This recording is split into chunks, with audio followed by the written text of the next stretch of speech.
7:33 en las Islas Canarias y comenzamos nuestra tertulia de lujo de hoy. Y como comenzamos la tertulia con dos, pues en fin, madridistas, pues habrá que preguntarles pronóstico para esta tarde, para el Barça Atleti de Madrid.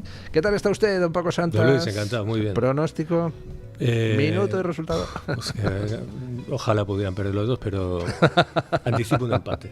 Un empate. Sí. Toma ya, qué diplomático es. Don Isaac Blasco, ¿y usted?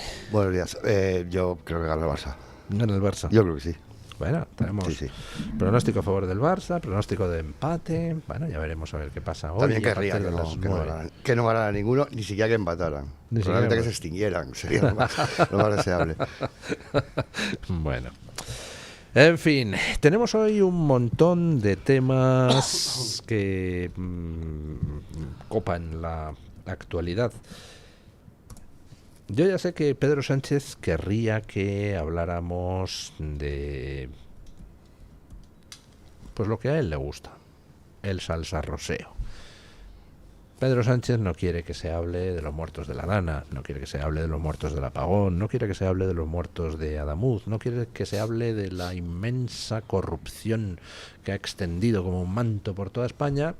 Y todo lo que hace es descender al barro y, por ejemplo, ayer pues insultar a Iker Jiménez, a los de The Objective en el Congreso y sus tertulianos de cámara en las televisiones, pues también con el salsarroseo.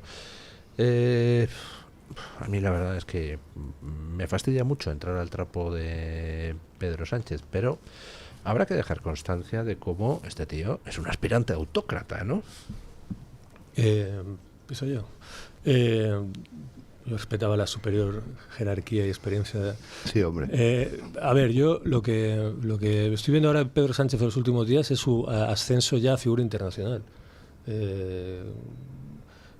Antes se repasa un poco prensa internacional, revistas, periódicos, y ya es alguien importante, ¿no?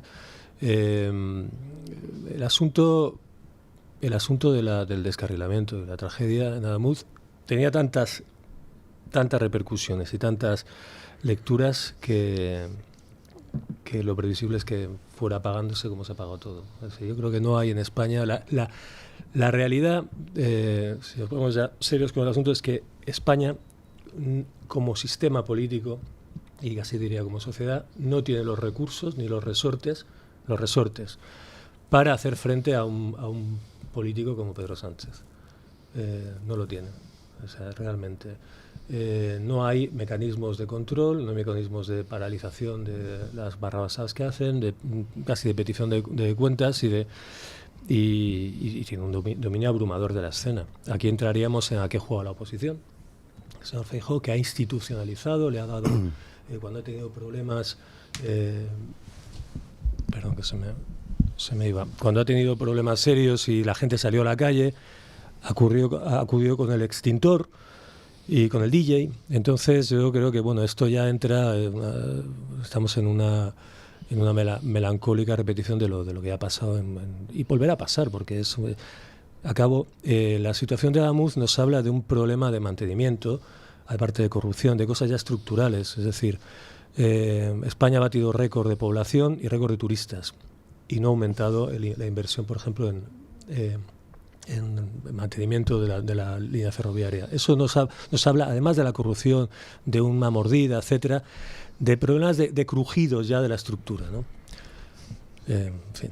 Yo estoy de acuerdo, pero precisamente por lo que dice Paco, España no tiene armas o no tiene resortes como para hacer frente a un ataque que yo diría que sí va en la dirección de lo que comentaba Luis sobre digamos, de generar un sistema de representación política para convertirlo en una cosa que no se puede llamar democracia plena, precisamente por culpa de alguien que lleva 7 años sostenidamente con una estrategia que va en esa misma dirección. Es decir, si España no tiene resortes para conjurar o para aplacar esa invectiva, es precisamente porque Sánchez le pone mucho empeño a esa estrategia y a ese objetivo.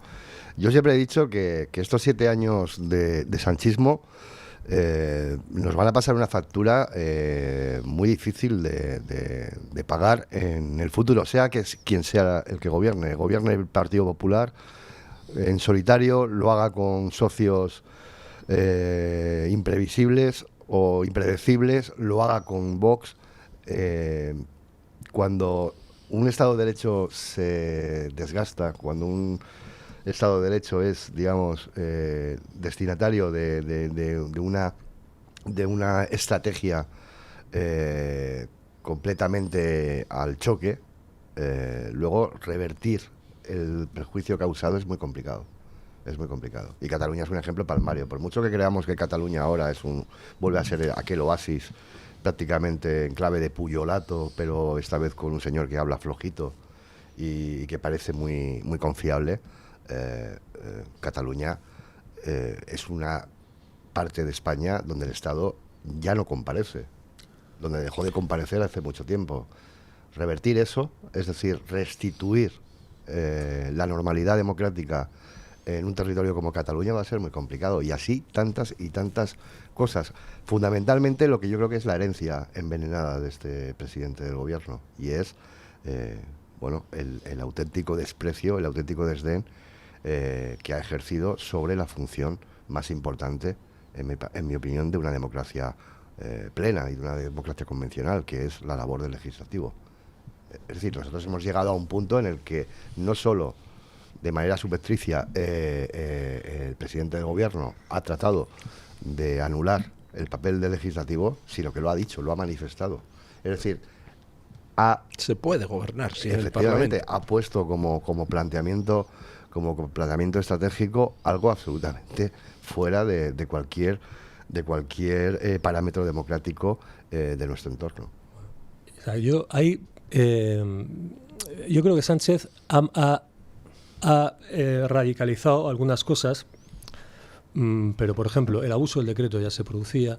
La realidad es que el Ejecutivo se sienta en el Legislativo, en los sillones azules.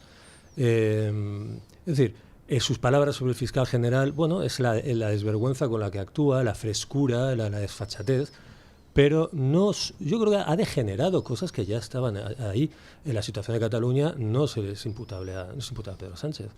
Y además, ¿por qué sucede? Esto del consenso, o sea, el mecanismo casi informal de gobierno era el consenso. Es decir, ¿por qué no pasaban estas cosas? O no del todo. Bueno, porque había un entendimiento entre una serie de límites, y eso se va fracturando, lo hemos repetido 1000 veces, lo sabemos todos, con Zapatero, con el desarrollo, desgaste de las cosas. Ahí tenemos el 1 de octubre en Cataluña. Y entonces, ese mecanismo informal, aparte de la institución que regulaba las cosas, ya no lo ha hecho. Y este tío se lo ha terminado de cargar en su propio beneficio. Y yo creo que no es... Hombre, hay algunas cosas, a mí hay una cosa que me escandaliza, o sea, que sepamos todos, que tengamos claro que ha sido espiado por Marruecos, ¿no? Por ejemplo, y que no pase nada. ¿Cómo podemos estar confiando en un presidente que está cogido por los móviles? Y no pase nada, pero es que no puede pasar nada porque no hay mecanismos tampoco. Bueno, unos jueces en alguna jurisdicción lo intentan de aquella manera, pero bueno, yo creo que Sánchez es un desastre, Sánchez es un gran jeta, pero yo creo que hay algo que falla, y que está demostrando el presidente Sánchez que falla, es decir, las estructuras porque no somos una democracia plena ni por asomo. No somos una democracia plena, pero sí tenemos, en mi opinión, contrapesos que todavía funcionan y que son los que nos están salvando del abismo.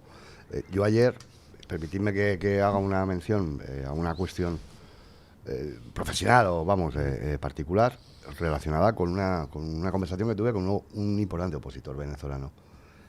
Y a mí me dijo algo que me llamó la atención y además que me halagó como español, y es que me comentó que más allá del papel de Zapatero y de todas estas engañifas que nos están sirviendo por parte de quienes todavía mueven parte de los resortes del poder en Venezuela, los venezolanos que creen realmente que este es el punto de partida de un tránsito hacia la democracia, lo que quieren copiar ya no es el modelo de la transición española, que también lo que quieren es trasladar, digamos, el corpus judicial o el modelo judicial español por la independencia que a mí me decía que se percibe a pesar de los pesares, es decir, a pesar de los intentos de control por parte del Ejecutivo del Poder Judicial. Pero yo creo que tenemos, con excepciones, evidentemente, un sistema judicial que nos preserva de asomarnos a ese abismo que comentaba.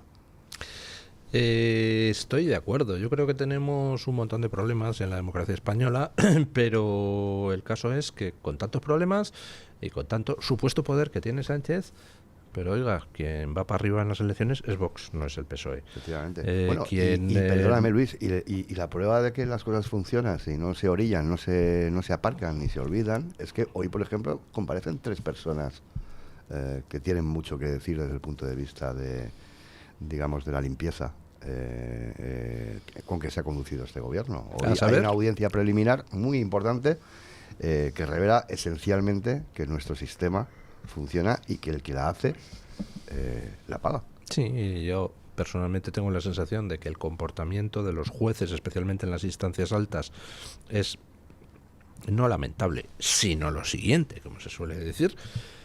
Y sin embargo, todavía incluso en las instancias altas, pues hay algunos jueces que mantienen la dignidad. Y por ejemplo tenemos a un García Ortiz que ha sido condenado, que nadie pensaba que iba a ser condenado. Todos sospechaban, bueno, va a haber apaño, va a haber no sé qué.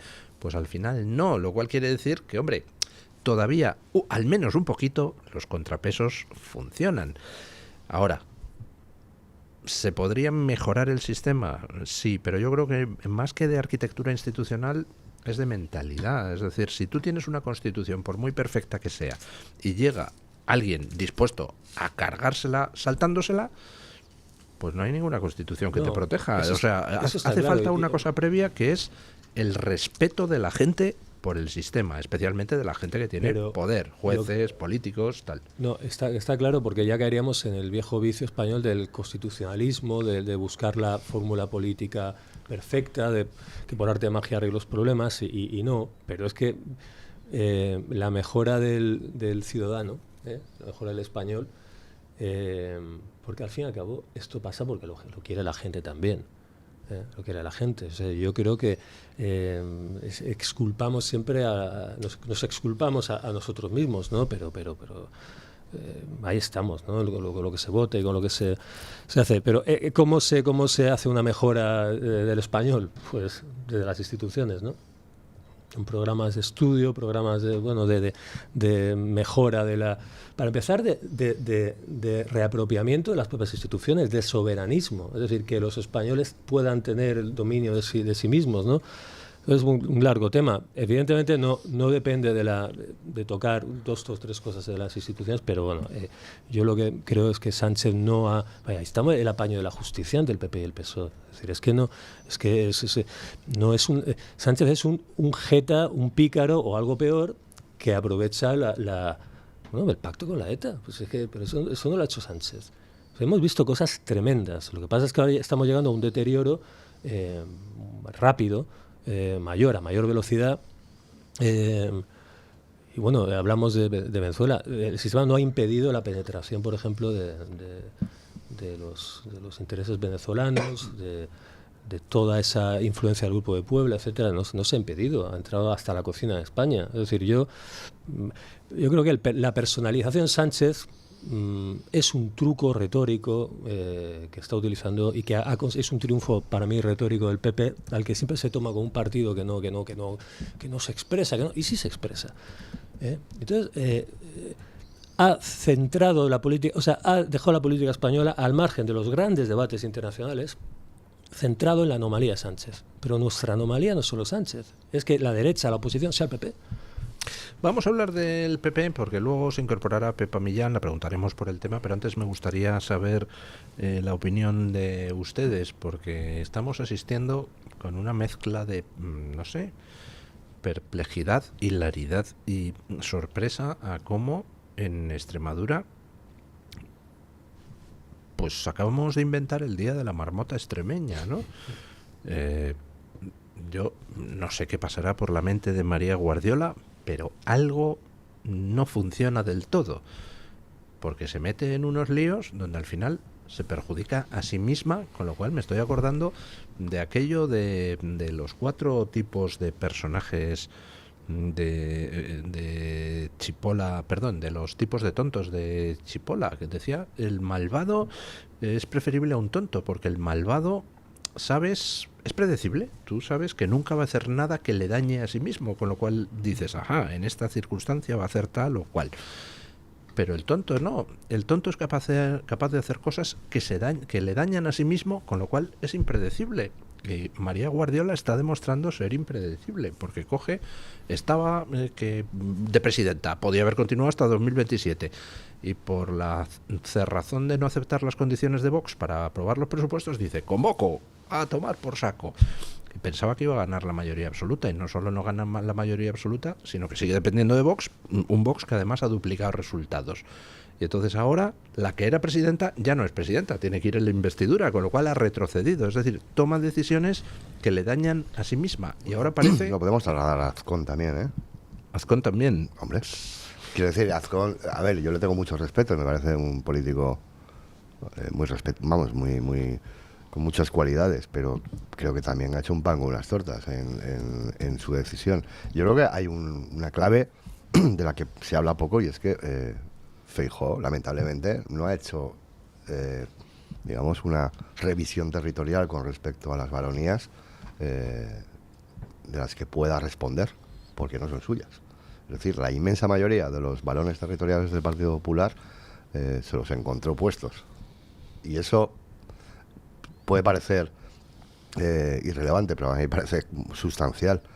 Y en ese sentido yo tengo constancia, por ejemplo, de que el Partido Popular de Madrid, de la Dirección Nacional, con respecto a María Guardiola, ha tenido muchos problemas de entendimiento y con respecto a la estrategia. Por ejemplo, en el planteamiento de la campaña electoral que impuso María Guardiola contra el criterio de la Dirección Nacional. Y acordaos cómo acabó esa campaña, que por cierto habría también que hacerse que hacer una reflexión sobre lo mal que terminan las campañas electorales en el Partido Popular. Porque, sí, ya es tradición. Porque es tradición.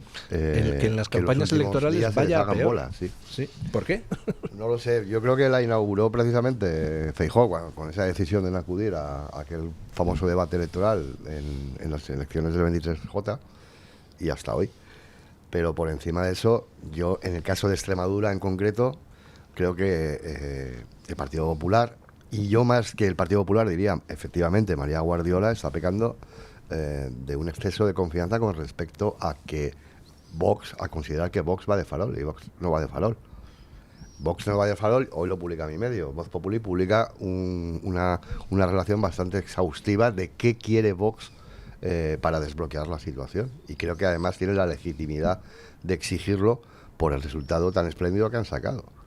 De manera que Guardiola no puede mirar a otro lado. La información de Voz Populi, lo que viene a decir es que el porcentaje, la proporcionalidad de la que habla Feijóo, bueno, pues vais a mandar en proporción. Efectivamente. Pero claro, ella le queda las Marías. No, es que el planteamiento inicial de Guardiola era un senador territorial. Un senador es que...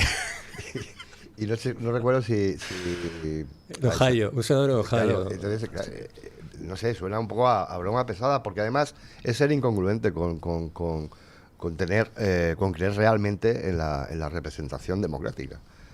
Es que esto es así, es que eso es una cuestión numérica y es una cuestión aritmética. Y María Guardiola no puede mirar hacia otro lado con respecto a que si tiene el 60% el voto, si el centro derecha o la derecha acapara el 60% del voto en un feudo tradicionalmente socialista, es porque Vox ha contribuido en un porcentaje bastante apreciable a esa cifra, ¿no?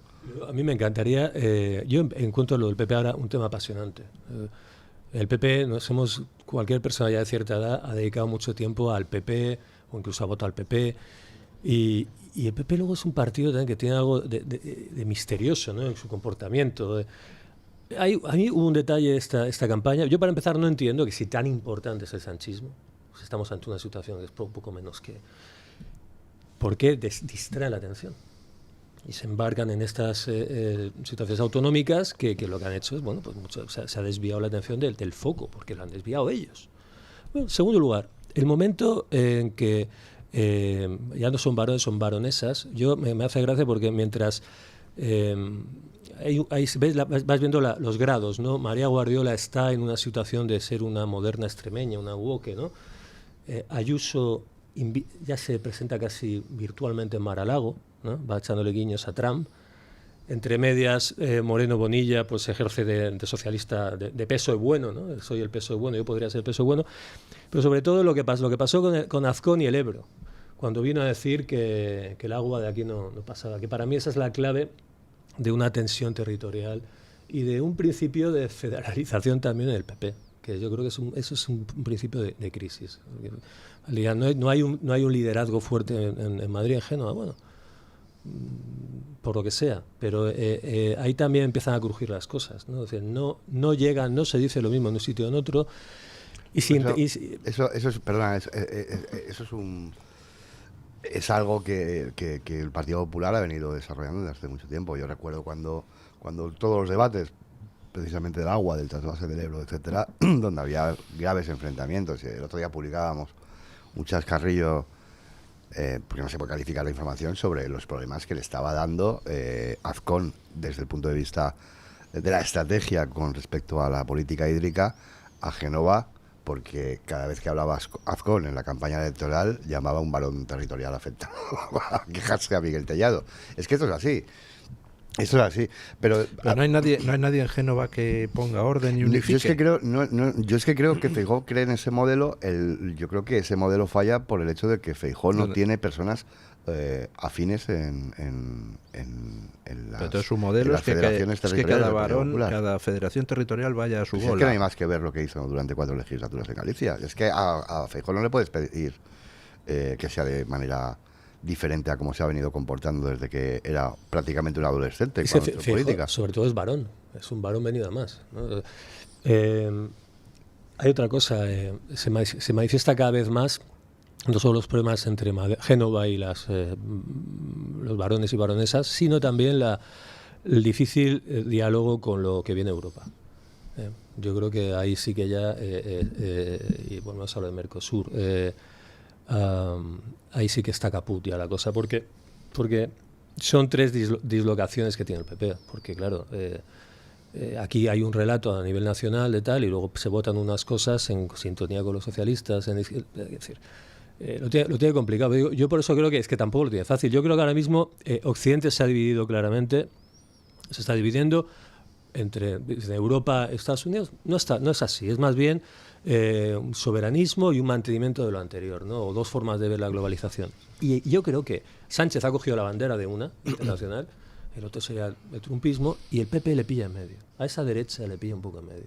Bueno, pero no es exclusivo de España. No, pero por eso, pero estábamos hablando fuera, Luis y yo. El Partido Popular también, yo creo que tiene motivos como para tampoco hundirse en la miseria. Es decir, o tener una sensación de que las cosas le sobrepasan. El Partido Popular está en una posición, en España digo, mucho más favorable. Por eso es una anomalía. Por eso es una anomalía España. Que en el resto de Europa. Pero que teniendo ese activo, claro, no son capaces de aprovecharlo, de rentabilizarlo, ¿no? Y entonces hacen cosas como, por ejemplo, salir Guardiola con apoyo de Génova a decir que le piden la abstención al PSOE en Extremadura. Ahí va el PSOE y dice, pues no te la doy. O sea, ganas las elecciones. Este es el peor gobierno socialista de la historia y encima te dejas humillar. O sea, es que es absurdo, ¿no? No hay por dónde cogerlo. Tiene poco sentido. Yo creo que eso también es un déficit, en mi opinión, de estrategia o de saber proyectar un poco cuál es tu situación real en el mapa. ¿Sabes lo que quieren ser de mayores? Yo cuando hablas en privado con ellos, también depende con quién hables, yo creo que sí lo tienen claro. Pero para mí lo más importante que ha ocurrido en las últimas semanas, ligado a este ciclo electoral, es la intervención del propio Feijóo diciendo sin complejos de una vez que hay que entenderse con Vox. Es que yo creo que esa es la clave. Es que entonces Guardiola va...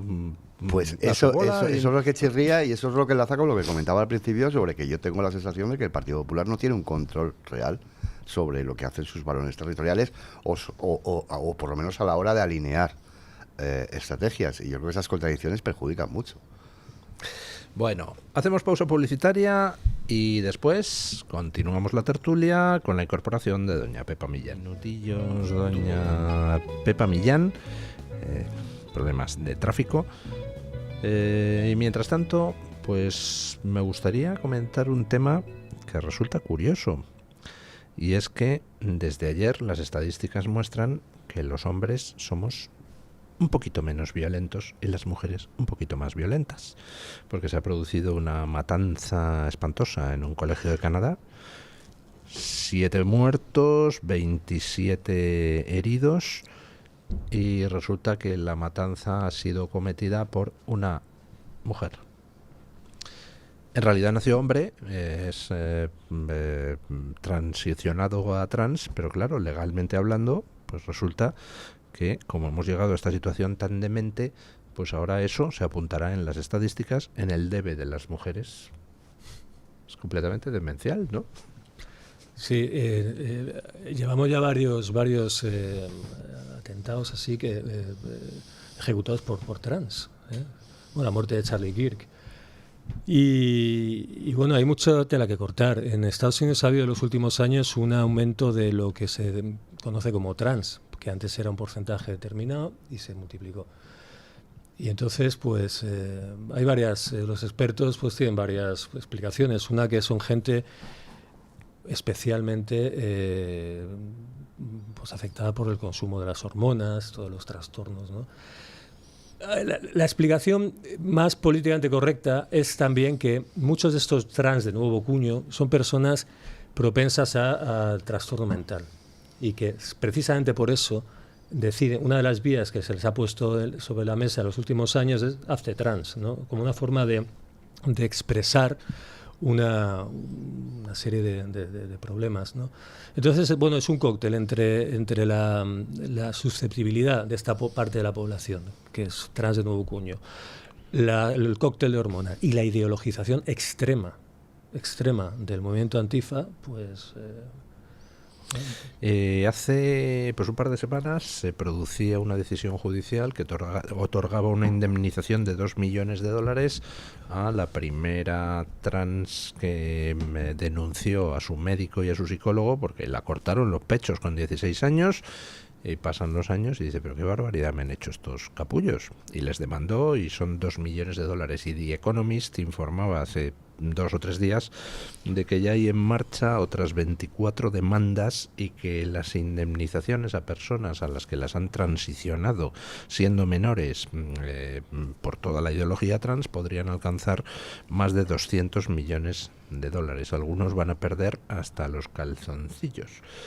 No sé si ha llegado doña Pepa. Sí, me parece que está llegando en estos momentos doña Pepa Millán, pero no termina de entrar en el estudio. A ver si... Ya, por fin. Bueno, ya está, adelante. Muy buenos días. Muy buenos días, doña Pepa Millán. ¿Nos metemos un poco con el alcalde por el tema del tráfico o lo dejamos pasar? Bueno, vamos a dejarlo pasar, que hoy está muy bueno. En cualquier caso. ¿Qué tal? Muchísimas gracias por estar con nosotros. Bueno, queríamos hablar con usted fundamentalmente de 2 cuestiones. Ayer hubo sesión de control al gobierno. Sí, vamos a llamarlo así. Vamos a llamarlo así. Y allí Óscar Puente fue interpelado y usted fue una de las que le interpeló. Sí. ¿Por qué vamos a llamarlo así? ¿No fue? Bueno, porque últimamente no, desde que comenzó esta legislatura no son sesiones de control como tal, es decir, aquí vienen los ministros, viene el presidente del gobierno, no dan ni una sola explicación, no se atienen a las preguntas y bueno, como mínimo con 47 fallecidos encima de la mesa, lo mínimo hubiera sido no solamente que dieran alguna explicación, sino que además pues pidieran perdón a las víctimas, ¿no? Porque es evidente que aquí ha habido una negligencia grave por parte del gobierno. No escuchamos ni una sola palabra de autocrítica, ni una sola palabra de error, ni una sola palabra de perdón, y nos quieren decir que con 47 fallecidos, pues los hay porque se ha hecho todo perfecto, ¿no? Y eso no es así. La muestra de ello y la muestra de la culpabilidad del ministro de Transporte, del Ministerio de Transporte en este caso, son pues esas limitaciones posteriores que no se han tomado hace 2 meses. Es decir, ¿qué sabe hoy el Gobierno que no hubiera sabido antes? ¿Por qué no se han tomado antes estas medidas? ¿Por qué se están borrando informaciones del portal de transparencia de las empresas públicas que gestionan la red ferroviaria? ¿Y por qué insisten en una serie de mentiras que además han sido derribadas, ni más ni menos que por el presidente de la comisión de investigación que está llevando este asunto? Y en definitiva lo que hemos sostenido es soberbia, una falta de empatía absoluta y el resultado de un Estado absolutamente criminal, un sistema criminal que se dedica a asfixiar a los españoles, haciéndole pagar muchos impuestos con la excusa de la sanidad, de la educación, del transporte público, que cuando llega una catástrofe pues les deja tirados a la primera de cambio. Y así tenemos hoy a miles de españoles que están sin trenes y sin ningún tipo de indemnización ni visos de poder coger pues un medio de transporte tan básico y esencial. Vox ya se ha personado en la causa que se sigue en el ayuntamiento en los juzgados de Montoro para averiguar quiénes son los responsables de esas muertes. La causa judicial seguirá su curso, pero en estos momentos yo creo que en la sociedad española hay un convencimiento claro de que si tú instauras un sistema corrupto donde, para empezar, te llevas el dinero que tendría que ir en mantenimiento para tu bolsillo particular, para continuar, si pones en los puestos de decisión a perfectos indocumentados, simplemente porque son amigos del compañero de partido de turno, o es la amante, o el primo, tal, pues al final resulta que no hay nadie que sea capaz de gestionar mínimamente las infraestructuras en España. Con eso voy a que creo... Efectivamente, es decir, ¿qué podía salir mal poniendo al portero de un prostíbulo de consejero en una empresa pública? Sí, O enchufando a prostitutas en la administración pública. ¿Qué podía salir mal cuando el anterior ministro ahora mismo está en la cárcel? Pero a lo que voy es a que, independientemente del curso que siga la investigación judicial, yo creo que la opinión pública ha dictado sentencia, y además con datos demoledores. Lo que ve es un gobierno corrupto, nepotista, y por otro lado ve muertes. Y yo creo que crea una gran frustración en la gente el ver que nunca pasa nada. En la Dana pues está claro que falló el gobierno central, pero oiga, se las arreglan para maniobrar y al final resulta que lo único que importan son el color de los calzoncillos de Mazón. En el tema del apagón hubo al menos 15 muertos ese día por el apagón, y sin embargo el Tribunal Supremo sigue cruzado de brazos y con la denuncia presentada entre otros por Vox en un cajón. En el tema de lo de Adamuz, ahí sigue el ministro Puente con 46 muertos, cuando vemos que en Portugal la ministra de Interior, porque ha habido 13 muertos y además no ha habido unas groseras negligencias ni corrupción, pero ha presentado su dimisión inmediatamente. Aquí en España es que nunca pasa nada. Pero no pasa nada porque el gobierno se ha afanado desde que llegó y desde que el PSOE es PSOE, en este caso, se ha afanado desde que llega al poder en cometer todo tipo de tropelías y subterfugios para mantenerse en el poder al precio que fuera, y paralelamente trabajarse muy bien su impunidad por medio de la control, desactivación de todos esos contrapesos al poder y en definitiva pues anulando todo aquello que le puede suponer un impedimento al gobierno para seguir adelante, por medio del asalto institucional, por medio del asalto a los órganos de gobierno de la justicia, por medio del control de los medios de comunicación. Es decir, sin ir más lejos, ahora la última propuesta del gobierno pues ha sido la de prohibir las redes sociales, porque ellos tienen una imperiosa necesidad de controlar pues el relato oficial. Hemos sabido también que Álvarez, por lo visto, el Ministerio de Exterior también se ha afanado en andar cortando cabezas en los medios de comunicación de corresponsales que no informan de acuerdo a lo que el Gobierno considera que tienen que hacer. En definitiva, aquí ha habido una actividad paralela a todas estas malas artes del Gobierno que ha consistido en desactivar todos aquellos contrapesos al poder y muy especialmente lo que tiene que ver con el ámbito de la justicia, con Bolaños a la cabeza y todas estas leyes para reformar el acceso al Poder Judicial, para desactivar a la UCO, para potenciar a la Fiscalía que depende directamente del Gobierno. Y claro, eso ha sido un trabajo que además se ha hecho con la complicidad inestimable del Partido Popular.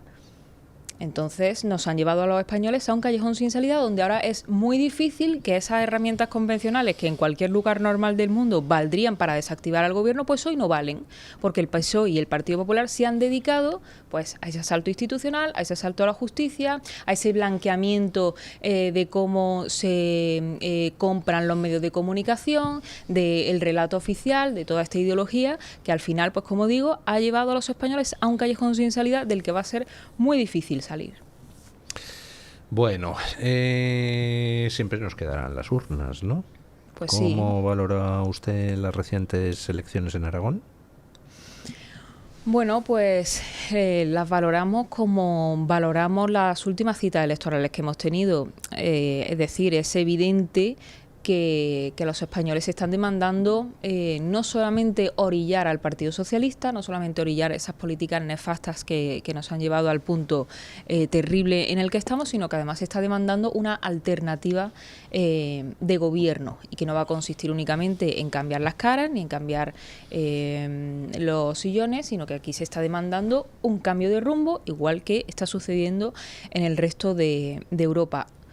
Nosotros estamos por la labor, nosotros hacemos valer los votos que tenemos, la fuerza que nos están dando los españoles, en el caso de Aragón como en el de Extremadura, en nuestro caso lo valoramos muy positivamente y bueno, también es el fruto de más de 10 años de un partido como Vox, que es un partido coherente, que se ha erigido como la única alternativa a este sistema, porque en el que no solamente está el Partido Socialista, a este sistema nefasto que ha hundido a los españoles en la miseria moral, económica y social más terrible, y eso se está demostrando, los españoles lo ven y verdaderamente nos estamos erigiendo como esa alternativa.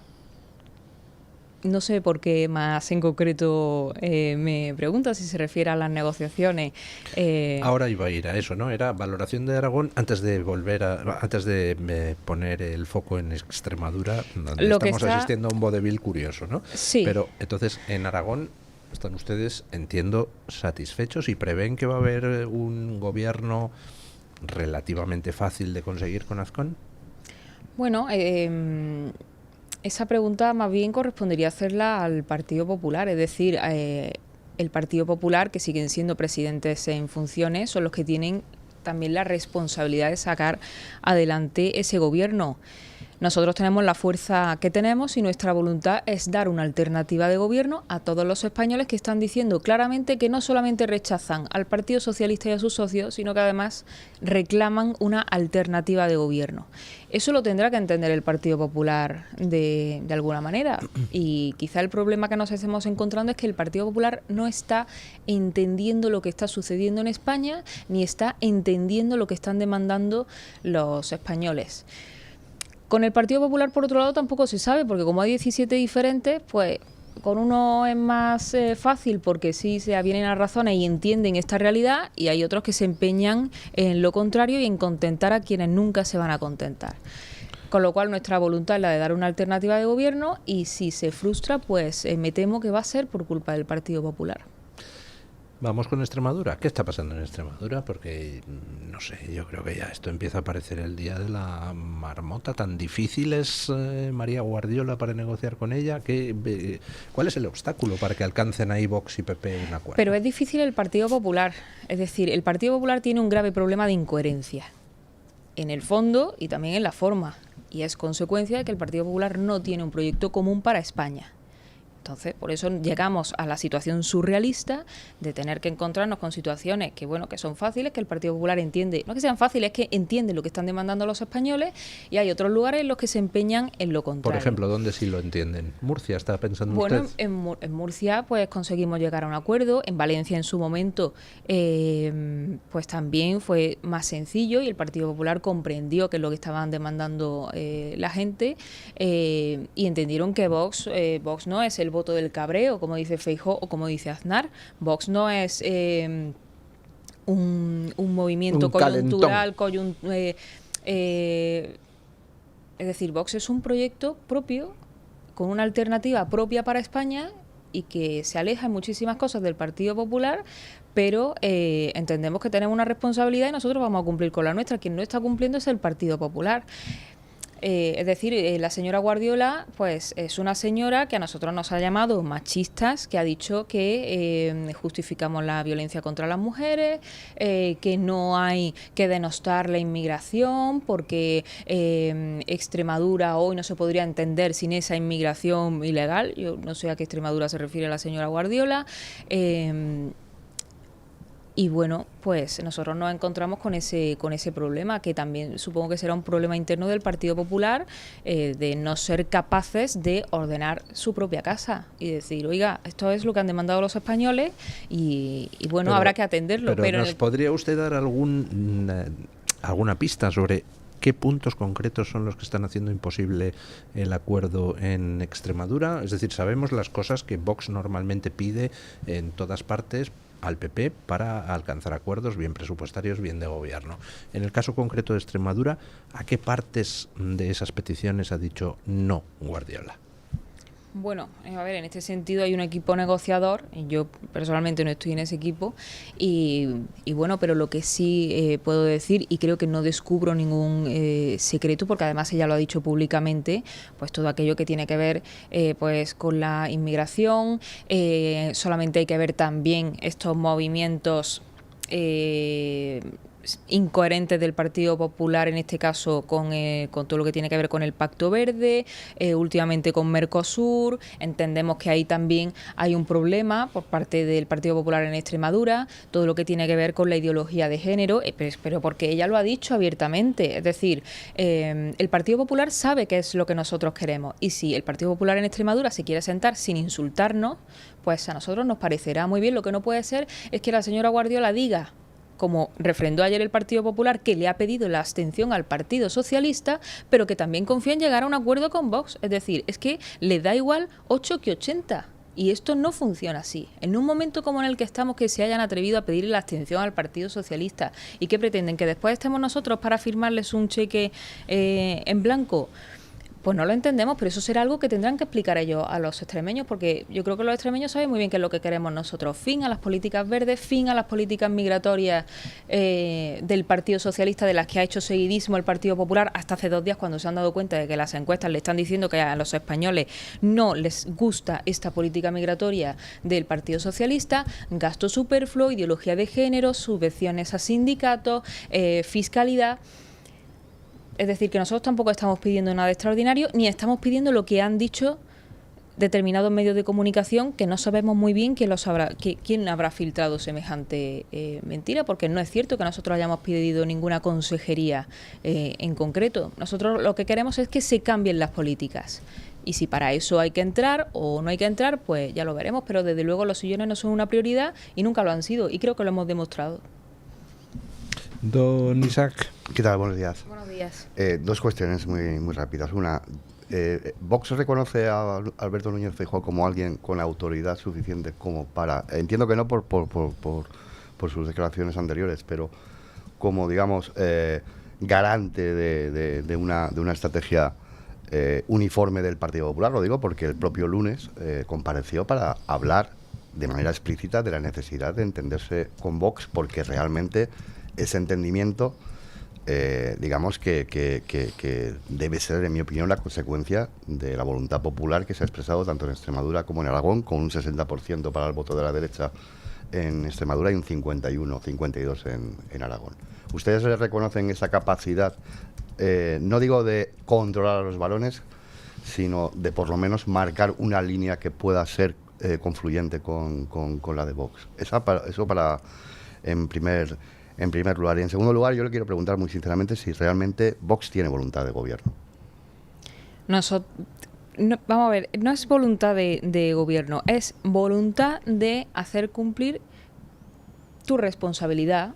Es decir, es que si los españoles han confiado en ti y te han otorgado una determinada fuerza, nosotros llevamos muchísimos años peleando para poder poner en las instituciones y encima de la mesa todas esas políticas que nosotros pensamos que son buenas y que no han llevado a cabo ni unos ni otros, porque no han querido y los otros porque han traicionado a muchísimos españoles, como es el caso del Partido Popular. Entonces es evidente que nosotros, llegados a este momento, con la fuerza que tenemos, nuestra voluntad es la de hacer valer esos votos y de posibilitar el cambio en aquellos lugares en los que tenemos posibilidad de hacerlo. Que aquí no se trata de voy a entrar en esta consejería, pues quiero esta presidencia, pues quiero este puesto, quiero tal, o quiero llegar al gobierno de la forma en la que sea, porque nosotros no estamos aquí para llegar de cualquier manera a un gobierno. Porque para hacer un recambio de cara, pues ya está el PP. Nosotros llegamos a los sitios para cambiar las políticas y hacer valer la fuerza que tenemos. Con lo cual no se trata tanto de formar un gobierno por formarlo, sino de conseguir y materializar realmente lo que nosotros decimos y cuál es nuestra propuesta para España en temas de Pacto Verde, inmigración, ideología de género, subvenciones, fiscalidad, seguridad, etcétera, etcétera. No somos nosotros quienes tenemos que reconocer esa autoridad. Yo creo que eso es un problema interno que tiene el Partido Popular. Y ese cambio, en cualquier caso, del señor Feijóo y del Partido Popular en general, no responde a un convencimiento. Responde pues a esa tendencia que tiene el Partido Popular de moverse por las encuestas. Porque hace unos meses el señor Feijóo decía que confiaba en que el Partido Socialista evitará que pactemos con Vox. Eso lo ha dicho el señor Feijóo, eso lo ha dicho el Partido Popular. Ahora han cambiado las tornas porque han visto que en las encuestas pues les dicen otra cosa. Entonces, eso a nosotros pues no nos puede suscitar ninguna confianza porque no actúan desde el convencimiento, sino desde la conveniencia de lo que dicen las encuestas en cada momento. Eso tendrá que ser algo que le reclamen sus votantes a su propio partido. Pero desde luego a nosotros nos preocupa el hecho de que pues el teórico principal partido de la oposición, aunque solamente sea en términos numéricos, pues resulta que no tiene un proyecto común para España. Pero yo creo que lo que le preguntaba a don Isaac es... ustedes, vale, quieren cambiar las políticas, por ejemplo, en el gobierno extremeño o en el aragonés, pero eso hay muchas maneras de hacerlo. Por ejemplo, se puede hacer un pacto programático y sin entrar en el gobierno hacerlo. O ustedes no se fían y quieren los puestos en el gobierno para garantizar que se hagan esas políticas. Dependerá, es decir, en el transcurso de la negociación, pues dependerá. Si llega un momento en el que se ve que la única manera de hacer cumplir determinadas cosas es entrando en un gobierno, pues habrá que entrar. Que existe voluntad por parte del Partido Popular de cambiar determinadas cosas, pues, a ver, es que las negociaciones también... Vale, o sea que eso está abierto en principio. Cada uno tenemos la fuerza que tenemos y bueno, yo lo que puedo decir es que nuestra voluntad es esa, que nuestra prioridad no son los sillones, pero si en un momento determinado se ve que aquí la única manera de obligar al gobierno a que cambie esas políticas que hasta ahora han sido seguidistas del Partido Socialista es entrando, pues habrá que entrar. Don Paco Santas quería hacerle una pregunta. Hola, muy buenas. Bueno, yo en primer un comentario. Yo tengo la actitud ante doña Pepa cuando conoces a un torero, ¿no? Que te sorprende el temple de ver esta persona que se enfrenta a los morlacos, a los que se enfrenta diariamente, Óscar Puente, Pedro Sánchez, que hay que tener valor. No llegaré a tanto. Parafraseando a aquel, solo llegué a diputado, ¿no? Hay que tener valor. Bueno, yo le quería preguntar, además, aparte de estas cuestiones de técnica política y de momento de si Feijóo tiene autoridad o no, si cunde entre ustedes la sensación que se tiene desde fuera de que se hablan de lenguajes distintos. O sea, yo creo que muchos temas eran tabú hasta antes de ayer y Vox los tiene. Vox era un partido socialmente rechazado y participaba el PP en ello. Y de repente esos temas se abren, se inauguran, ¿no? Y la sensación yo creo que tiene mucho votante de Vox es que antes de entrar o no entrar, lo que quieren es que esos temas sigan siendo de Vox y no sean hurtados en ese cambalache, ¿no? Sí, tiene usted esa sensación de que muchos temas los traen ustedes a la política, ¿no? Pues sí, efectivamente, es muy significativo que, bueno, yo no es algo que agrade o que agradaría ni bueno a la gente, pero yo recomiendo que se vean la sesión de control del día de ayer. Es decir, todos los discursos del Partido Popular son una descarada copia de lo que nosotros llevamos diciendo 10 años. Pero el problema está en que no lo dicen desde el convencimiento. Ellos no están convencidos de eso.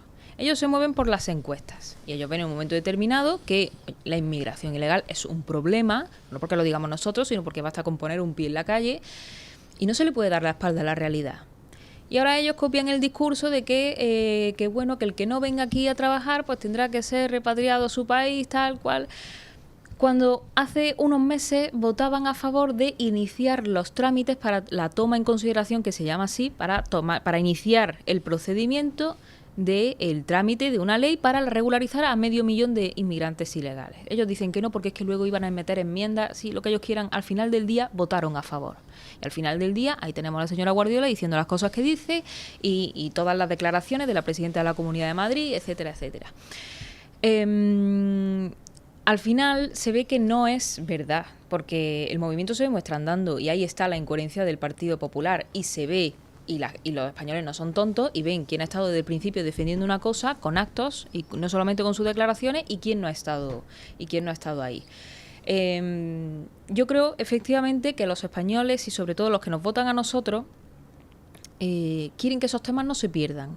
Y por eso digo que nuestra prioridad no son los sillones, nuestra prioridad es que no se pierda en el debate determinadas cuestiones que son muy importantes y de las que nadie hablaba. ¿Cuánto tiempo llevamos nosotros advirtiendo del problema de la inseguridad, de la inmigración ilegal, del problema de la ideología de género, del problema de todo lo que estaban haciendo subvencionando a sindicatos, a organizaciones y denunciando una serie de cosas que se han demostrado que son verdad? Entonces a nosotros lo único que nos preocupa es eso, que materialmente pues se erradiquen todas esas políticas, se ponga encima de la mesa el proyecto que nosotros queremos para España y que los gobiernos lo puedan poner en marcha, y que nos copien el discurso o que digan exactamente lo mismo que nosotros, pues le funcionará en el corto plazo, pero en el largo plazo pues se ha dado cuenta lo que es el Partido Popular.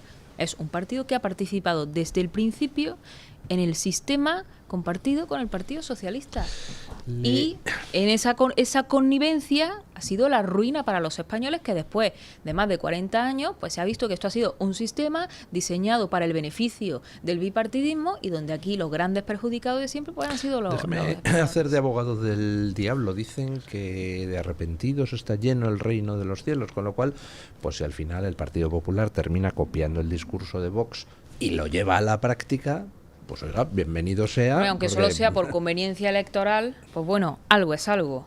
Pero tienen que saber los españoles que ese giro de guión no viene del convencimiento, sino desde la conveniencia y de la necesidad que tiene el Partido Popular de estar ahí, porque el Partido Popular hoy no tiene un proyecto común para España y no tiene un mensaje para los españoles. Dicen una cosa, la contraria, les da igual 8 que 80, y en gran parte pues estamos aquí también por su culpa. Entonces lo mínimo que podían hacer es reconocer el error, dejar de ofrecerle pactos al Partido Popular, al Partido Socialista, romper ese pacto que tienen en Europa con el Partido Socialista, porque Sánchez tiene un apoyo internacional muy fuerte. Pero eso no depende solo de Feijóo, eso depende de Ursula von der Leyen, y Ursula von der Leyen, ¿de qué partido es?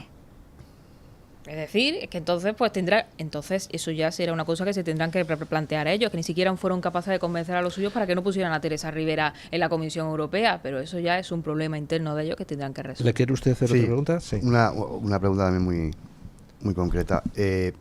¿Han tenido ustedes algún debate interno alguna vez en todos estos meses e incluso años sobre esa percepción que existe en ciertos foros en cuanto a que Vox es una muleta estupenda para Sánchez? Es decir, ¿se han planteado alguna vez si sus propias políticas de algún modo estaban contribuyendo a perpetuar el sanchismo? Pues la verdad es que no. En cualquier caso... Pero sabe que eso está en la calle. Yo creo que eso atiende más a un relato mediático no voy a llamarlo periodístico, pero atiende más a un relato mediático que a otra cosa, que a la realidad.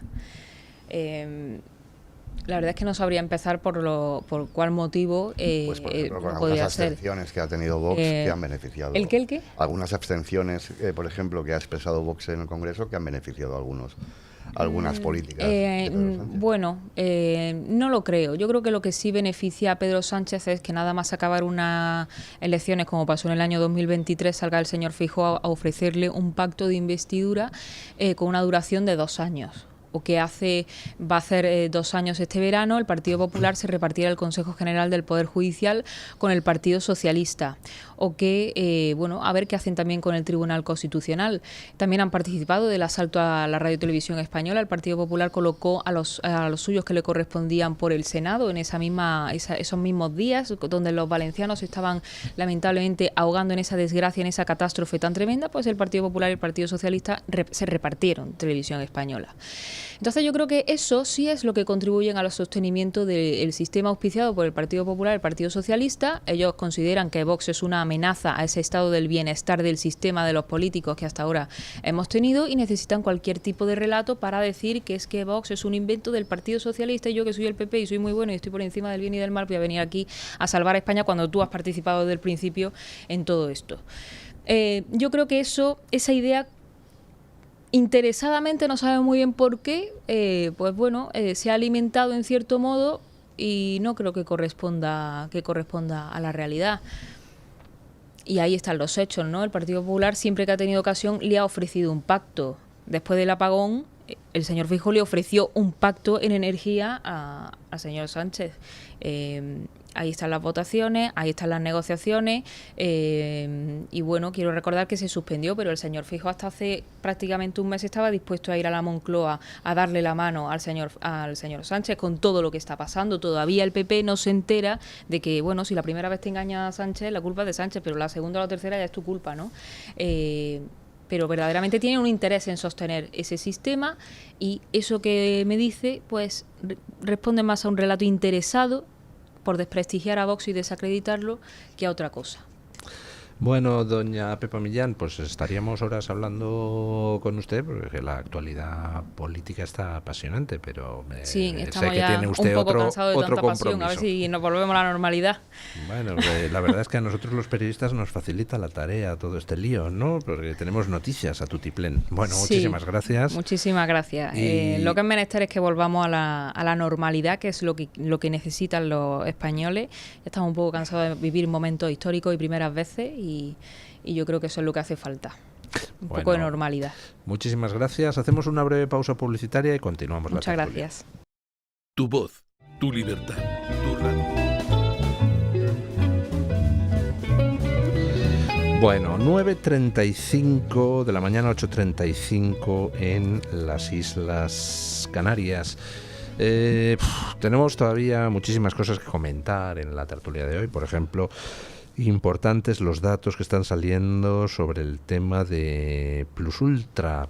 Importante también lo que se refiere a las investigaciones de la DANA, que van a ser citados, pues 37, van a ser citados como testigos 37 agentes de los que tenían que vigilar los barrancos de la zona, agentes tanto bomberos forestales como agentes de emergencias, como agentes de la Confederación Hidrográfica del Júcar, cuyo presidente admitió el otro día que a las 7 menos 10 de la tarde a él le dijeron que el barranco del Pollo bajaba un tsunami y no se lo comunicó a nadie, dice que no era de su competencia, que no se lo dijo a nadie.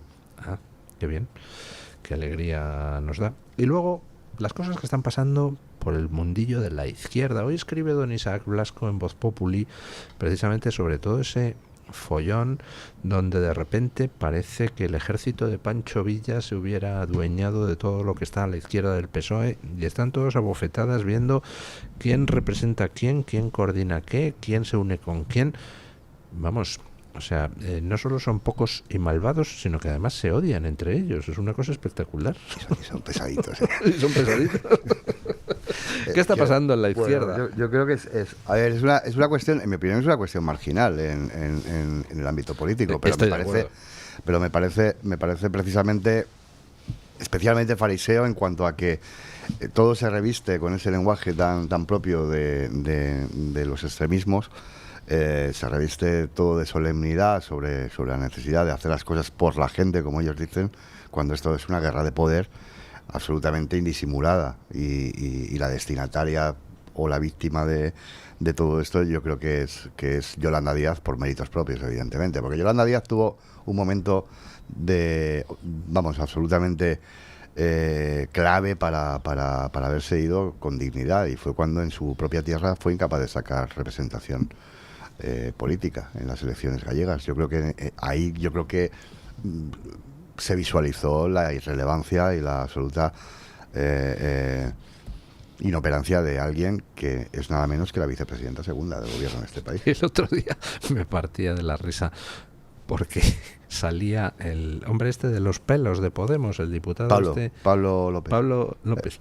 O Fernández. Fernández, Pablo sí. Fernández. Pablo ¿no? López es un salía y cantante, decía, ¿no? queremos echar, me parece que era de Vito Quiles, queremos echar a Vito Quiles del Congreso. Y le respondía a alguien, pues hay una forma muy fácil, meterlo en vuestras listas electorales, ¿no? Para baba. Pero bueno, y luego yo creo que ya el papel más, en mi opinión, más rastrero, si se me permite la expresión, es el de Gabriel Rufián. Lo de Gabriel Rufián, que es una broma pesada. Es el típico ejemplo de personaje político que se cree por encima de lo que representa. Es muy curioso. Hoy venía del País una entrevista. Parecía Marlon Brando, sí. No, pero es que posa como si aspirara a salir un catálogo de medio tucho o algo así, pero es que y se gusta, tío, es que es impresionante. Y no se ha quitado las manos de los bolsillos en toda la legislatura.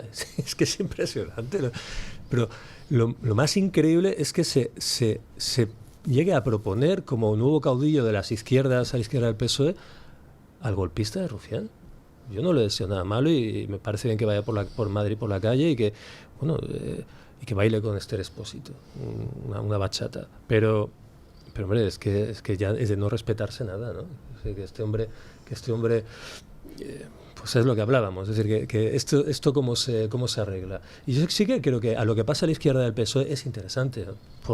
Porque tiene luego su importancia, escaños y demás, pero se está produciendo cuando parece que es imposible que se deteriore más, dan un paso hacia lo corrosivo, ¿no? Las encuestas que dan Bildu la superioridad ya en todo el frente norte,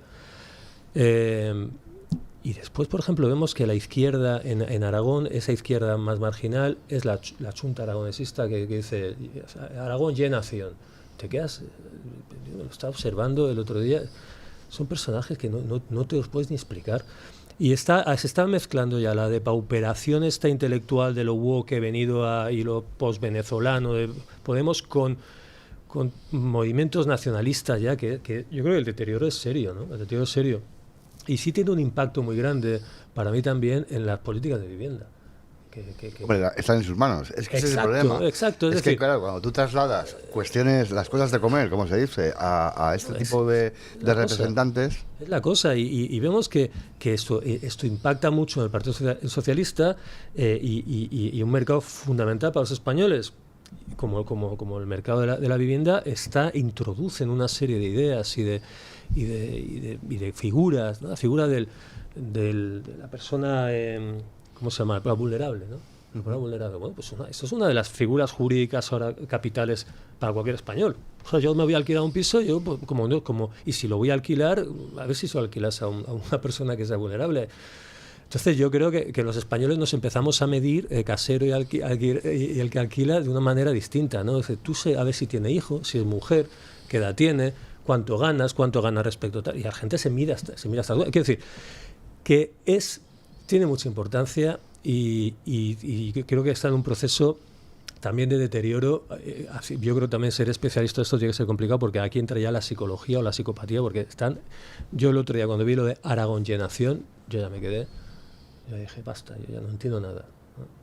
Pero es el partido que pitó en las elecciones aragonesas y esa mezcla de independentismo con lo woke, con ese sopicaldo absurdo que no lo hay en Europa igual, luego tiene su efecto de contagio, ¿no?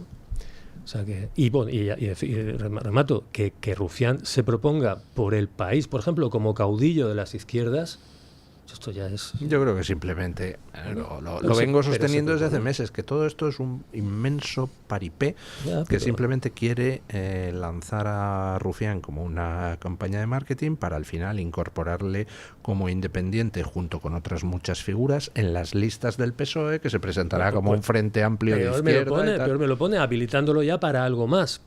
Pero que es que la falta de memoria es impresionante. ¿Qué es el golpista? Dice, yo soy independentista, pero soy demócrata. Pero bueno, que le querías quitar el país a tus conciudadanos. O sea, no ha recibido la más mínima censura social. Ni los medios. Es decir, es que esto, ¿cómo Bueno, se...? eso es que porque no lee usted los medios independentistas. Odian a Sí, Rufián. hombre, te tienes que meter en la Salpuncat o en sitios así para... Claro. Sí, sí.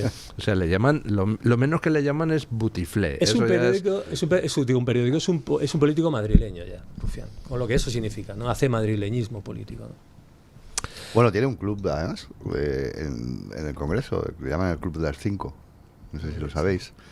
Que está integrado por Gabriel Rufián y el resto todos diputados de socialistas. Entonces, todos los jueves, creo que son los jueves, quedan en el bar de... Lo digo porque es así, En el y bar. no es nada malo. En el bar del Congreso, donde la copa sale bastante barata con respecto a lo que se estira en la calle. Y luego ya continúan después de la Pero no se Ah, toma qué un bonito. cafelito con leche. No sé lo que tomarán, no voy a... Seguro que sí, hombre. No, Pero quiero decir, pero sí revela, por muy anecdótica que sea la historieta, con quién se habla esa y buena, con quién claro, se lleva. esa buena ¿no? sintonía de la que hablaba Luis. Que es una cosa que ya se planteó con Íñigo Errejón. Íñigo Errejón estaba abocado a integrarse en el PSOE cuando rompió amarras con Podemos. Lo que pasa es que luego ya las historias degeneró. Es una buena palabra, degeneró, sí. En fin, estamos viendo últimamente, yo me niego a comentarlo en el programa, o sea, todos los líos estos de la denuncia contra Errejón por parte de Elisa Mouliá, los follones, la retiro, la pongo, la bronca, lo siento, paso de esa salsa rosa, lo odio. Don Paco Santas, que tiene alma de columnista brillante, Hombre, brillante, pues seguro no, que brillantísimo, Luis. brillantísimo, seguro que encuentra en eso material para hacer buenas columnas, pero es que a mí me dan una pereza todos Bueno, los personajes. yo tengo alma de chismoso, ¿no? Porque a mí me encanta la cosa del corazón y lamento no poder estar más en mis tiempos. A veces lo pasaba muy bien con el Sálvame. Hay una columna hoy en El País sobre Elisa Mouliá, de una periodista, y entonces dice, bueno, es un debate, esas columnas, ese debate, el que viene a decir, bueno, yo estoy con las víctimas, tengo que estar con las víctimas, pues me lo estás poniendo muy difícil, pero admite la posibilidad de que haya víctimas que no sean del todo buenas. Al final acaba venciendo la bondad y la sororidad y dice, pero yo te doy un abrazo, hermana, te doy tal, pero dice, hombre, eres un poco... hasta la impostura feminista, que es de todas las imposturas que ha habido en España en los últimos tiempos, y todos somos un poco impostores, pero la mayor es el de las periodistas feministas, ¿no? O sea, cómo han conseguido la igualdad en la desfachatez masculina, ¿no? Y el yo sí te creo, claro, esta mujer lo ha puesto al límite. Totalmente. Tienen un auténtico problema. Con Elisa Mouliá. Ha sometido al Yo sí te creo a una prueba de resistencia. De los materiales feministas. Entonces, yo lo que pasa, mira, el líder de la Chunta, cuando llegaba a celebrar como si le hubieras tocado la lotería, tenía todos los aires de Rejón. La misma forma de abrazar, el mismo pico de oro, la misma energía masculina, pero con abrazos de sororidad a las mujeres.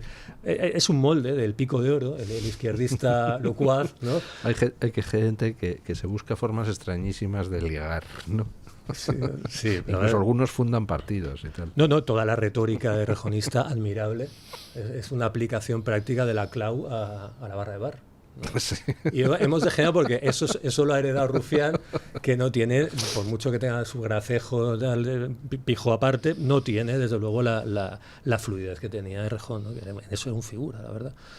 Pero yo sí que le doy importancia. Bueno, a mí me encantaría tener los conocimientos de las interioridades del Congreso y demás, porque sí, es evidente que el papel que jugó el portavoz del PNV, ¿cómo se llamaba? No me acuerdo ahora, sé que se disfrazaba que era el gran ídolo de la izquierda, la izquierda de Lavapiés, ¿no?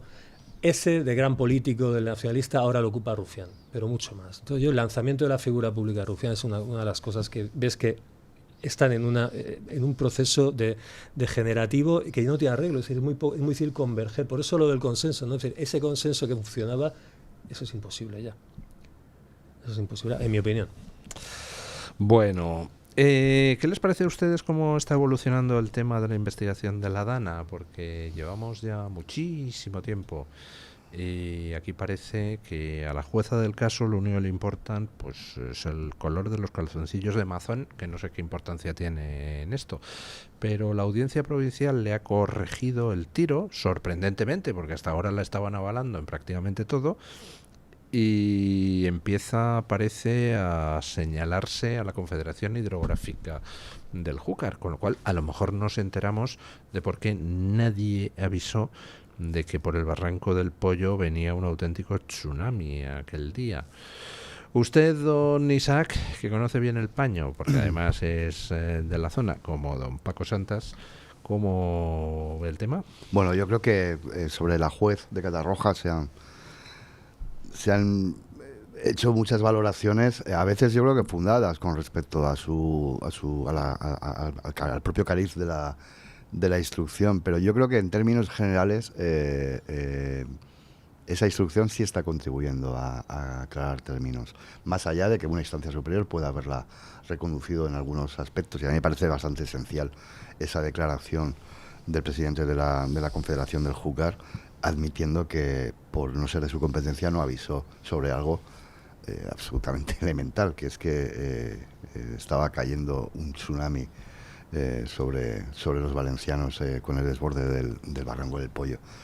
Es un tema muy complejo, es un tema todavía muy a flor de piel en los valencianos, eso Paco lo sabe tanto o mejor que yo, y es algo que creo que no debería ser parte de un debate político utilitario o con ánimo de ser rentabilizado, como es el caso, y vuelvo a Rufián, que ha cogido la perra con Carlos Mazón para hacer para hacer leña del árbol caído de alguien que está mantiene el acta de diputado en las Cortes Valencianas, pero que está fuera de toda responsabilidad porque ya ha asumido la misma, ¿no? Y en ese sentido yo creo que digamos que centrar el tiro con un ánimo de rentabilizar políticamente las cosas sobre alguien que ya ha renunciado y que ya es historia de la política valenciana, me parece sobre todo una falta de respeto hacia los familiares de las víctimas, algunos de los cuales se dejan instrumentalizar también por una izquierda valenciana absolutamente infumable. Sí. Por otra parte. Hay dos como anillos concéntricos. Está la cuestión de Mazón, que ya ha sido muy... Bueno, nos hemos tirado semanas y meses casi con que si se tomó un limoncello, si se tomó un... O sea, esas horas que eso también tiene su utilidad, porque bueno, ha revelado la actitud de Mazón, etcétera, pero Mazón ya ha pagado bastante precio político y hemos hablado mucho de la gestión de Mazón. Ahora habría que ampliar eso, las cuestiones del organismo técnico y el Barranco del Pollo, que ahí ya está un poco la madre del cordero, ¿no? La hora, etcétera. Y luego yo sí que no me olvido, y ahí sí que modestamente, pues los que somos valencianos, tenemos familia, amigos allí, la actuación, porque esto no deja de ser una cuestión técnica. El organismo de la Confederación Hidrográfica, cuando avisó, cómo avisó, a qué hora, si sabía, si no sabía, pero la actuación de después de Pedro Sánchez, de regateo de la ayuda, eso para mí entra en el greatest hits de Pedro Sánchez. Yo creo que... No, eso no se va a olvidar. Eso yo creo es que no se debe insultar a un presidente, es que no se le puede llamar el perro de Paiporta. Yo no voy a justificar un insulto a nadie, pero me parece que hay razones como para que Pedro Sánchez no pueda ni asomarse a la provincia de Valencia. Por una sencilla razón, porque los valencianos, como bien dice Paco, nos sentimos absolutamente humillados, nos sentimos como si fuéramos una provincia de Burkina Faso, cuando dijo, si los valencianos necesitan ayuda, que la pidan. Sí. Eso es absolutamente impresentable. Y es un baldón que va a pesar no sobre la gestión, sino yo creo que sobre la propia catadura moral del presidente del gobierno, una vez sea historia política de este país. Sí, y yo recordamos esas horas en Mazón, con toda su falta de sus problemas en la gestión, todo lo que se quiera. Cuando llegaban de Madrid los políticos de Madrid, de la representación del Estado, había una actitud, él quizás estaba atemorizado el hombre, de entendámonos, ponerse a disposición, de cierta lealtad institucional. Por el otro lado, eran implacables. Totalmente. Fueron implacables. Y ahí está la madre del cordero. Es decir, y eso creo que la gente lo que pide al PP, ¿no? Pero no estáis viendo la actitud de... yo, para mí, llevamos tantas que pedimos de una amnistía, pero el regateo de la ayuda, eso es una actuación criminal, y eso es lo que yo espero que le pase factura a Sánchez. Pues todavía no hay nadie investigando el asunto. No, y lo va a ver, pero por eso digo que yo no sé los contrapesos de los que habláis dónde están. No hay contrapesos, no hay nada, pero es que no hay la densidad ética para la expresión para buscar nada. O sea, España rufián tomando cubatas en la esta del Congreso. No, cubatas, yo creo que bueno, o cerveza. un café con leche, un café con O leche. un té verde. Es que no le Un pega- roibos, no un le pega, roibos, bueno, un pues roibos. un té roibos, pero es que con esa gestualidad Rufián no tiene- le pega un café con leche. Pero bueno, un Rufián café tiene con leche. aspecto de tomarte roibos, sí. Té roibos, sí. Sí. Sí, ¿no? Bueno, les leo un titular de ABC. El negocio de las hijas de Zapatero en Venezuela. El negocio de las hijas de Zapatero en Venezuela se gestionó desde República Dominicana y está registrado en Panamá. Solo falta que tengan la agencia de colocación en Gibraltar y ya todo, ¿no? Está muy bien, hombre. Y los beneficios en Andorra. Y los beneficios en Andorra, sí. Qué crack. Está. Bueno, doña Carmen Carbonell, ¿qué tal está usted? Muy bien, don Luis, y además les traigo los resultados de la encuesta que lanzábamos esta mañana, que les recuerdo que estábamos jugando a la política ficción. Decíamos una pregunta de un supuesto que no es real, pero queríamos empezar a jugar un poco con nuestros oyentes. Si se celebraran elecciones directas a la presidencia de la Unión Europea y se presentaran como candidatos Donald Trump y Ursula von der Leyen, ¿por quién votaría usted? Y dábamos 4 opciones. La primera, Donald Trump; la segunda, lógicamente, Ursula von der Leyen; la tercera, voto en blanco; y la cuarta, abstención. Tengo que decirle que... Momento. ¿Qué votarían ustedes si quieren decirlo? Yo me haría trans de tejano por votar a Donald Trump. O sea, no le digo yo, votaría 3 veces a Donald Trump. ¿Y usted? Yo creo que votaría en blanco. Votaría en blanco. Sí. ¿Y Bueno. qué dice la gente? Voy de menos a más. Hay un 1% que vota por Ursula von der Leyen. Acuérdense La ustedes que menos, la la opción que menos es Úrsula von der Leyen. Un cosa? 1%. Ni el Pony Ni le ha votado a Úrsula von der Leyen. Ahí No lo llega dejo. ni al 3%. Una Qué cosa desastre. dramática. Hay un 2% que apuesta por el voto en blanco, que se 2%, igual o sea. siguiendo la teoría de Felipe González, de votar en blanco, o no iba a votar, bueno, no me acuerdo muy bien lo Sí, que sí, dijo. no, en blanco Mr. dijo, X, creo. Mr. X, no me acuerdo lo que dijo. Hay un 3% que apuesta por la abstención y hay un 94% que apuesta por Donald Trump. Se lo están pasando muy bien los oyentes en esta Bueno, yo creo que esta fíjate que encuesta. Donald Trump podría invocar su origen europeo alemán para hacerse ciudadano Querría, alemán querría- y optar. La ley de nietos. Oye, se le podría ir dejando caer. A ver. A ver si Aquí quiere- se le ¿Se regulariza va a Juanma, repensar usted su voto en blanco? ¿Quién le puede regularizar el Después de los PSOE? porcentajes me parece que ha apostado siguiendo el símil a caballo perdedor. Pero sí que es verdad que, al igual que pasó cuando intervino Donald Trump en Venezuela, había muchos memes circulando por internet que decían, y aquí está la Moncloa, por si acaso, ¿no? Dando Sí. ideas a Donald Trump, y eso se podría Pero daban extrapolar las, a Bruselas. las coordenadas geográficas. También pasó cuando ocurrió con la invasión en Siria, que le decían, mira, esto es Siria y esto es Soria, ¿no? Para que sepa dónde estamos. Bueno, en cualquier De eso caso... se decía, perdona, de la política exterior de Zapatero, que no fue nunca política exterior de Zapatero, fue una agenda personal de un cooperante, más o menos. Ya vemos. Bueno, cooperante y Interesado. y lo que hay detrás. Interesado. Se hablaba de que la política exterior de Zapatero transitaba entre Siria y Soria. Se decía. pues Entre Siria y Soria. Sí, sí. Se hablaba de eso. Bueno, voy con comentarios. En Twitter, Sayonara Perro dice que pese a lo histriónico de Donald Trump, le prefiero a la mafiosa de la von der Leyen, pero porque es ciencia ficción. tengo claro que votaría a Patriots sin dudar. Antonio MHE dice, ¿querrías que en tu equipo o en el equipo de tu pueblo jugara Mbappé o que siga Paquito el Cojo? Así veo yo la pregunta de la encuesta y cada uno que interprete quién es Mbappé y quién es el pobre Paquito el Cojo en esta encuesta. Eso es como cuando perdón, que soy muy pesado. Cuando el señor Iglesias entraba al Deport, dicen que hay una anécdota en la que llegó Lendoiro y le dijo que iban a fichar a Ronaldo y dijo, joder, qué putada, ¿y ahora a quién quitamos? Bueno, voy con más comentarios de Twitter. Andrés F. dice, Andrés F. en particular apuesta por la abstención. Dice, a ninguno de estos dos candidatos. Trump no es europeo, no es ciudadano de ninguna nación europea, por lo cual no es adecuado. Úrsula es inepta, corrupta y traidora. Prefiero como candidato a Hermann Tertsch o al propio Víctor Orbán. En las publicaciones de YouTube, alguien que se hace llamar... Por cierto, ayer vi que en Hungría el precio de la electricidad es la tercera parte para familias que en España. Pues nada, vean ustedes ejemplos, por ejemplo, de Hungría, que no están muy lejanos y igual es que no apuestan tanto por las renovables. Ahí lo dejo. Lavín Delgado dice, sin duda votaría por Trump por defender su país y su entorno, la libertad, la cultura y los valores.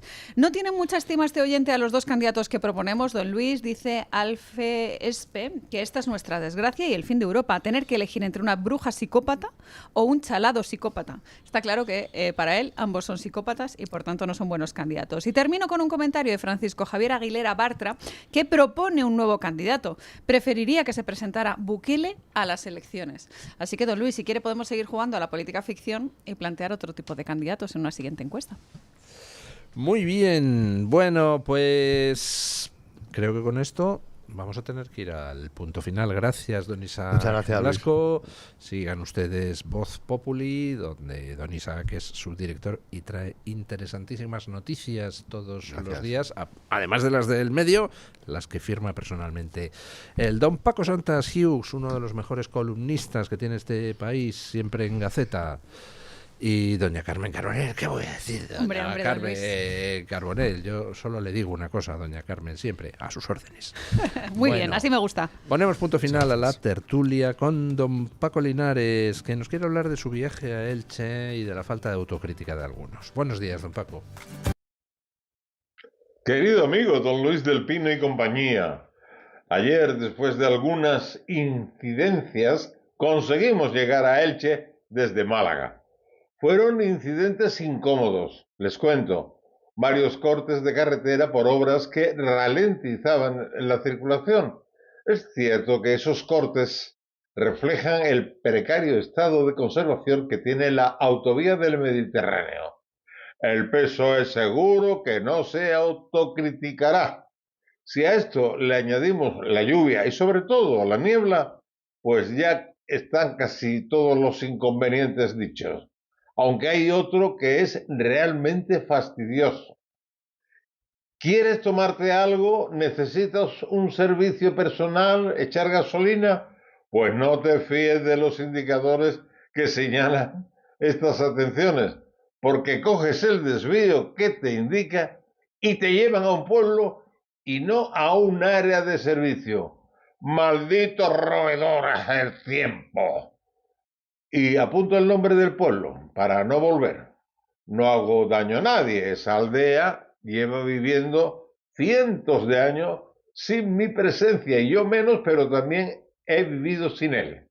Y leches. Cuando hay un letrero que ponga gasolina, comida o camas, quiero eso. Y nada más. Gasolina, comida o camas. No hacer turismo. Por fin llegué a la preciosa ciudad de Elche, la ciudad de las palmeras y de la dama de Elche, la dama que está en Madrid en el Museo Arqueológico de la capital de España. Es una talla que tiene más de 2500 años y se encontró en Alcudia, Elche, en 1897 y gracias al hispanista francés Pierre Paguy fue comprada por el Museo del Louvre en Francia y allí estuvo hasta 1941, que a merced de un intercambio de obras de arte volvió a España, donde estuvo hasta 1971 en el Museo del Prado, y de allí pasó al arqueológico, y a los ilicitanos, como anécdota, les cuento que les encantaría, aunque fuera por un corto periodo de tiempo, que la Dama de Elche visitara su tierra. Ayer escuché la falta de autocrítica ante la debacle que se avecina y que está teniendo ya el PSOE. Por cierto, el PSOE desenterró los restos mortales de Franco y, curiosamente, fue en época de Franco cuando la Dama de Elche volvió a España en 1941. Mañana, más y mejor. Punto final.